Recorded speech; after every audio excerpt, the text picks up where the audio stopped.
Voici deux jeunes qui sont allés braquer un marabout et ensuite le lendemain sont allés braquer au tribunal.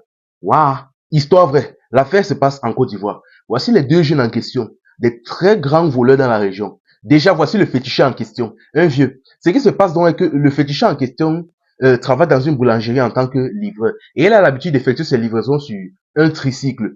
Et à chaque fin de service, il a toujours l'habitude que ce sont les jeunes qui jouent de la boulangerie qui l'aident à garer son tricycle dans sa concession.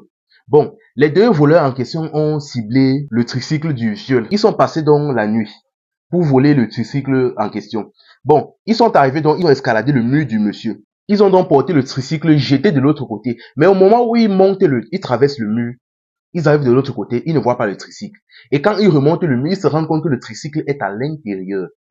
Le gars dit que, hey, vous devez savoir que le vieux même en question, le féticheur en question, c'était un homme assez discret. Donc, ce qui fait que peu de personnes dans la région savaient qu'il pratiquait. Les jeunes ont encore insisté, ils sont remontés, entrés à l'intérieur, ils ont porté le tricycle, jeté de l'autre côté du mur, mais quand ils traversent, le tricycle n'est pas là, et quand ils regardent à travers le mur, ils se rendent compte que le tricycle est toujours à l'intérieur. Bon, comme voler c'est un métier, les jeunes aussi avaient leur petit gris-gris sur eux. Ils ont donc commencé aussi à faire leur part de choses et ils ont forcé jusqu'à ce que finalement le tricycle est resté à l'extérieur. Ils sont montés ça, ils sont partis avec. Une fois qu'ils sont partis avec, le lendemain, le vieux, quand il se lève, il ne voit pas son tricycle. Il appelle les jeunes de la boulangerie pour dire que mais vous avez où est mon tricycle? On dit que non mais on a gardé ça dans ta cour. On est que vous êtes sûr? Il a dit oui. Finalement il a dit que ok, il n'y a pas de problème. Il est parti dans sa case, il a récupéré une poule. Il s'est mis à dire que les voleurs, ceux qui ont volé mon tricycle là, je vais vous faire quelque chose. Donc, c'est-à-dire que vous allez voler ce qu'on va seulement vous donner une certification. Vous allez voler ce qu'on va seulement vous diplômer. Il a lancé, fait quelques incantations. Après, il est parti. Il a laissé l'affaire, il est parti. Le lendemain, maintenant, ce qui se passe, c'est que les voleurs, après avoir volé le tricycle du monsieur, ils avaient remarqué une moto dans la même concession du vieux. Et ils comptaient le lendemain revenir encore voler ça. Le lendemain, donc, chose bizarre est que, au lieu d'aller chez le vieux, ils s'en vont au tribunal voler. C'est-à-dire, après avoir volé chez le marabout, ils s'en vont maintenant braquer au tribunal. Quand ils arrivent donc au tribunal, déjà dans leur tête, il faisait nuit et il y avait personne. Je dis bien, dans leur tête, c'était la nuit et il y avait personne. Ils avancent donc, ils prennent la moto. Au moment où ils montent, ils s'apprêtent à partir. Ils reçoivent d'abord une grosse gifle. Les gars se sautent seulement. Après, ils voient la police. On les arrête. La police dit que, mais c'est quoi votre problème? Vous faites quoi comme ça? Les gars sont étonnés. Ils disent que, mais il est quelle heure? Le policier dit que, mais, donc vous volez ce que vous voulez même à midi. Et en plus au tribunal.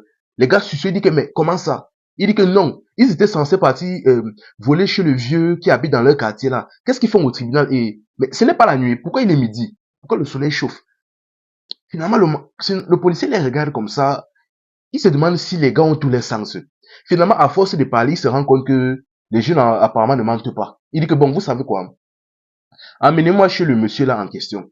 On les porte donc, on les met dans la voiture et ils indiquent la maison du vieux. Une fois qu'on arrive chez le vieux en question, on entre chez le vieux, le policier explique, il dit que vraiment, ces messieurs-ci apparemment disaient qu'ils ont volé chez vous hier, mais le lendemain matin, ils étaient encore censés revenir chez vous pour voler une moto, mais chose bizarre, ils disaient que non, ils se sont plutôt retrouvés en train de voler au tribunal. Je ne comprends pas. Dès qu'il a fini d'expliquer, le vieux s'est mis à éclater des rires. Il a ri jusqu'à il a failli tomber au sol. Le gars dit que bon, vous savez quoi, la moto que vous voulez voler là, non. Voilà, ça là-bas, partez voler. Vous allez voler jusqu'à vous va arriver. Les jeunes ont commencé à supplier le marabout. Ils sont partis porter le tricycle du monsieur, déposer, et finalement, le vieux a retiré le sort qu'il a lancé sur eux. Et on a embarqué les jeunes, on les a amenés en cellule. Ah, franchement, la famille. Franchement. Faut savoir que c'est pas chez tout le monde qu'on peut voler. C'est pas chez tout le monde qu'on peut voler.